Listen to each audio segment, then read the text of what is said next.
Assalamualaikum warahmatullahi wabarakatuh. Perkenalkan, nama saya Taruna Muda Gilang Ade Purnama, NIT 5720 11337585. Di sini saya akan menjawab soal-soal UTS yang diberikan oleh dosen agama. Ada beberapa soal di sini. Yang pertama, apa pelajaran terpenting yang dapat diambil?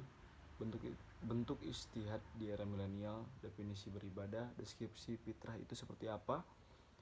Juga jelaskan tugas dari fungsi manusia sebagai hamba dan manusia sebagai khalifah atau pemimpin. Oke, di sini pelajaran terpenting yang dapat saya ambil adalah setelah saya melihat atau menonton videonya dari sumber yang diberikan oleh dosen, itu yang pertama adalah kita bisa tahu sumber-sumber hukum Islam itu bukan hanya dua, bukan hanya Al-Quran dan hadis, namun ada juga ijtihad. Jadi di situ juga dari ijtihad itu banyak kecabangannya juga, banyak atau makna-makna lain, dan juga banyak pengertian-pengertian dan definisi-definisi lain yang belum saya tahu. Yang kedua, bentuk ijtihad di era milenial. Setelah saya melihat tadi dan saya sedikit menyimpulkan juga, yang pertama itu jika ada seorang muslim yang akan melakukan sewa rahim atau bayi tabung, itu wajib hukumnya bertanya pada ahli ulama atau beristihad seorang ulama tersebut. Yang kedua, karena pada saat zaman sekarang itu ada dampak pandemi, dari situlah MUI mengeluarkan fatwa yang mana isinya ada beberapa isi, dan yang saya tahu itu sempat ditiadakan sholat Jumat atau sholat Jumat dikerjakan di rumah. Dan yang kedua itu soft atau barisan sholat itu direnggang-renggangkan, sehingga di situ yang biasanya soft itu harus rapat, di sini itu sedikit renggang. Nah, dan itulah yang dikeluarkan fatwa MUI pada tahun 2020. Lalu ada lagi ijtihad di era milenial itu, yaitu jual beli online atau zakat fitrah menggunakan uang, karena pada saat dulu zakat fitrah itu menggunakan bahan makanan pokok, contoh gandum, beras, dan pada saat zaman sekarang itu ada yang menggunakan uang, dan juga ada jual beli online. Karena apa jual beli online? Pada saat dulu itu jual beli itu harus adanya ijab kabul. Nah, lanjut ke soal berikutnya, itu deskripsikan fitrah. Fitrah, maaf, definisi ibadah. Ibadah itu yang saya ketahui itu terdiri dari dua sukata, yaitu abada ya'budu, yang secara bahasa artinya merendahkan diri disertai dengan kecintaan. Jadi ibadah menurut istilah yang digunakan atau untuk menyebut semua yang dicintai.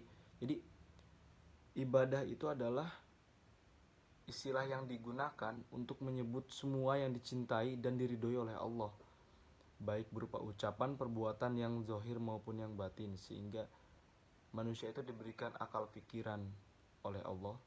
Dari situ manusia seharusnya menggunakan akal pikiran disertai hati nurani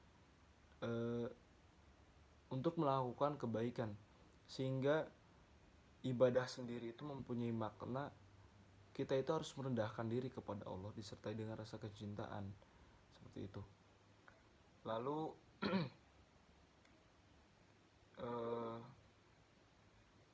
jika seseorang itu melakukan hal yang di luar diperintahkan oleh Allah, maka orang itu harusnya dia itu bertaubat. Sehingga disinilah makna dari definisi ibadah yang sungguhnya, merendahkan diri ya, dan tidak menyombongkan. Karena yang zat yang maha agung itu adalah Allah Subhanahu wa taala. Kita sebagai hambanya, sebagai makhluknya, kita itu harus merendahkan diri disertai dengan rasa kecintaan kita. Itulah definisi ibadah menurut saya, dan yang saya patokkan pada tadi di materi itu. Nah, lanjut Deskripsi fitrah itu seperti apa? Fitrah secara terminologi yang tadi dibahas dalam materi, fitrah mengandung potensi pada kemampuan berpikir manusia di mana kecerdasan menjadi pusat perkembangan dalam memahami agama Allah atau memahami agama Islam secara damai di seluruh dunia. Atau sumber lain mengatakan bahwa fitrah merupakan menciptakan sesuatu pertama kali tanpa ada contoh sebelumnya, dan itu bisa jadi disangkut pautkan kepada pengertian istihad tadi atau langkah istihad tadi, seperti itu. Dan yang terakhir, tugas manusia sebagai hamba Allah atau hablum minallah atau bisa disebut juga Allah, memelihara beban atau tugas kewajiban dari Allah untuk dijalankan. Itu diterangkan pada Quran surat Az-Zariyat ayat 56 kalau tidak salah, yang artinya itu, dan aku tidak menciptakan jin dan manusia melainkan untuk tunduk kepada Allah. Nah, dari situ sudah jelas bahwa tugas atau fungsi manusia sebagai hamba Allah atau hablunallah adalah untuk beribadah kepada Allah dan untuk mengabdikan dirinya kepada Allah dan juga Islam. Namun di samping itu, manusia juga dianugerahi kemampuan dasar untuk memilih atau mempunyai kebebasan, karena manusia sendiri itu mempunyai akal pikiran masing-masing yang berbeda-beda.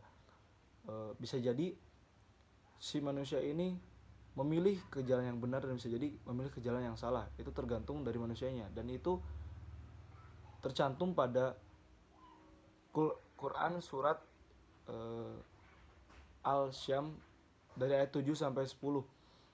Di situ membahas tentang manusia memiliki kebebasan untuk memilih, hak untuk bebas dan hak untuk memilih. Jadi di situ sebetulnya Islam itu mempunyai toleransi yang amat sangat kuat. Nah, yang kedua, tugas manusia sebagai khalifah atau hablum minan nas. Nah, itu antara hubungan baik manusia dengan manusia. Yang pertama itu menjalankan amanah Allah seperti khalifah yang sudah ada sebelumnya. Nah, di situ juga menjadi seorang khalifah itu harus menjadi penengah dari berbagai permasalahan agama yang ada pada masa sebelumnya dan pada saat masa sekarang. Juga mewujudkan keselamatan dan kebahagiaan hidup di dunia, di muka bumi, pada saat zaman sekarang dan pada saat zaman sebelumnya. Itulah menurut saya. Sekian dari saya. Wassalamualaikum warahmatullahi wabarakatuh.